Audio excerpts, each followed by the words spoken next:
Type 1 diabetes क्या है? Diabetes एक हार्मोनल कंडीशन है जिसमें रक्त में शुगर का स्तर बढ़ जाता है। डायबिटीज के दो प्रकार हैं, टाइप 1 डायबिटीज और टाइप 2 डायबिटीज। वैसे टाइप 2 डायबिटीज टाइप 1 डायबिटीज की तुलना में अधिक लोगों में पाई जाने वाली स्थिति है। Centres for disease control and prevention के अनुसार दुनिया भर में केवल 5 से 10% मरीज ही टाइप 1 डायबिटीज से पीड़ित हैं। टाइप 1 डायबिटीज क्या है? यह स्थिति छोटे बच्चों और कम उम्र के लोगों में एक बहुत ही आम समस्या है। इसे जुवेनाइल डायबिटीज भी कहते हैं।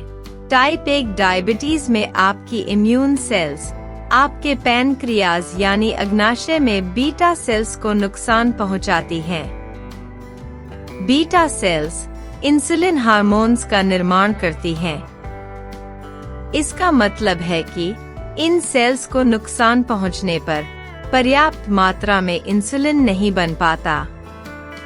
जब शरीर में इंसुलिन का उत्पादन कम मात्रा में होता है तो शरीर रक्त में मौजूद ग्लूकोज से शक्ति प्राप्त नहीं कर पाता, जिससे रक्त और यूरिन में ग्लूकोज का स्तर बहुत अधिक बढ़ जाता है। टाइप 1 डायबिटीज के कारण क्या है? टाइप 1 डायबिटीज के सही कारणों का पता अभी तक नहीं चल सकता है। ऐसा भी नहीं कहा जा सकता कि किस समूह के लोगों को इस प्रकार के डायबिटीज का खतरा अधिक है। हालांकि कुछ रिसर्च के अनुसार जिन लोगों के शरीर में ऑटो एंटीबॉडीज होती हैं, उन लोगों में टाइप 1 डायबिटीज होने का खतरा अधिक। विभिन्न रिसर्च में यह भी संकेत दिए गए हैं कि आनुवांशिकता और पर्यावरण टाइप 1 डायबिटीज होने की संभावना एक निश्चित सीमा तक बढ़ा देते हैं। टाइप 1 डायबिटीज का खतरा किसे है? इस प्रकार के डायबिटीज के बारे में अभी बहुत शोध करने की जरूरत है। इसी तरह इसके खतरे या रिस्क फैक्टर्स के बारे में भी बहुत कम जानकारी उपलब्ध है। हालांकि रिसर्चर्स ने कुछ ऐसे ग्रुप्स का पता लगाया है जिन्हें टाइप 1 डायबिटीज का खतरा दूसरों की तुलना में अधिक है, जैसे ऐसे बच्चे जिनके माता पिता दोनों को डायबिटीज हो, जेस्टेशन डायबिटीज से पीड़ित मां के बच्चे, पैंक्रियाज से जुड़े इन्फेक्शन, चोट या ट्रॉमा से गुजर चुके बच्चे, बहुत ठंडे प्रदेशों में रहने वाले लोग। टाइप 1 डायबिटीज के नुकसान क्या हो सकते हैं? रक्त में ग्लूकोज का उच्च स्तर शरीर के महत्वपूर्ण अंगों को हानि पहुंचा सकता है। इसे नियंत्रित न किया जाए तो इन समस्याओं का खतरा बढ़ जाता है। हार्ट अटैक, नजर का धुंधलापन, नसों को नुकसान, गंभीर infections, kidney failure. Type 1 diabetes का निदान क्या है? आपका डॉक्टर टाइप 1 डायबिटीज के निदान के लिए कुछ प्रकार के टेस्ट करवा सकता है।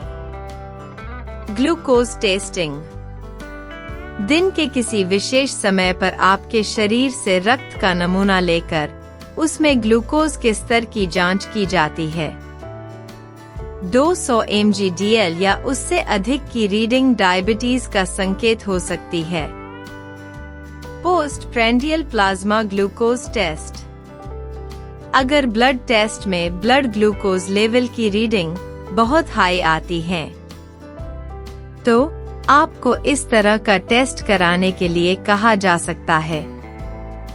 इस टेस्ट में शरीर द्वारा ग्लूकोज को बर्दाश्त करने की क्षमता की जांच की जाती है।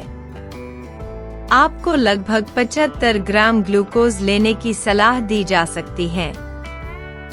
ब्लड टेस्ट के 2 घंटे बाद इस टेस्ट में 200 mg/dl से अधिक की रीडिंग से डायबिटीज होने की पुष्टि की जाती है। A1C टेस्ट, इन दोनों के अलावा आपको A1C टेस्ट करने के लिए भी कहा जा सकता है। जिसमें पिछले 3 महीनों का average blood glucose level check किया जाता है। इस टेस्ट की रीडिंग्स इस प्रकार होती हैं। नॉर्मल 5.7% से कम। प्री डायबिटिक्स, इसमें A1C 5.7 से 6.4% तक हो सकता है। डायबिटीज 6.5% या उससे अधिक। टाइप 1 डायबिटीज का उपचार क्या है? इस तरह के मरीजों के लिए इंसुलिन शॉट्स लेना अनिवार्य होता है। हालांकि इंजेक्शन की जगह आप इंसुलिन पंप का भी इस्तेमाल कर सकते हैं। इस तरीके से इंसुलिन चढ़ाने के लिए इंसुलिन की एक निश्चित मात्रा स्किन में पोर्ट की मदद से दी जाती है। अगर आपको टाइप 1 डायबिटीज है, तो आपको अपने रक्त में ग्लूकोज के स्तर की नियमित रूप से जांच करने की आवश्यकता होगी, ताकि यह पता लगाया जा सके कि आपके शरीर को कितने इंसुलिन की आवश्यकता है। बाजार में कई प्रकार के इंसुलिन उपलब्ध हैं। रैपिड एक्टिंग इंसुलिन, इनका असर 15 मिनट में शुरू होता है और 2 से 4 घंटे तक रहता है। शॉर्ट एक्टिंग इंसुलिन, इसका असर 3 से 6 घंटे रहता है। इंटरमीडिएट एक्टिंग इंसुलिन, इस तरह का इंसुलिन नसों में पीक टाइम से 2 से 4 घंटे पहले चढ़ाया जाता है और इसका असर 12 से 18 घंटों तक रहता है। लॉन्ग एक्टिंग इंसुलिन, इसका असर 24 घंटों तक रहता है। टाइप 1 डायबिटीज डाइट कैसी होनी चाहिए? आपके भोजन के आधार पर आपका ब्लड शुगर लेवल घटता और बढ़ता है। इसीलिए डायबिटीज मैनेजमेंट के लिए संतुलित मात्रा में कार्बोहाइड्रेट्स, प्रोटीन और फैट्स का सेवन करें। इसके अलावा अपने डॉक्टर्स के साथ मिलकर अपने लिए सही डाइट प्लान करें। साथ ही इन बातों का ध्यान रखें। रोजाना 25 से 30 ग्राम फाइबर का सेवन करें। कार्बोहाइड्रेट्स की सही मात्रा चुनें। अनहेल्दी कार्ब्स खाने से बचें। अनहेल्दी फैट्स के सेवन से बचें। अपनी डाइट में शामिल करें ये सुपर फूड्स: बीन्स, हरी पत्तेदार सब्जियां, खट्टे फल, बेरीज, टमाटर, ओमेगा 3 फैटी एसिड्स वाली मछलियां, नट्स, फैट फ्री दही और दूध।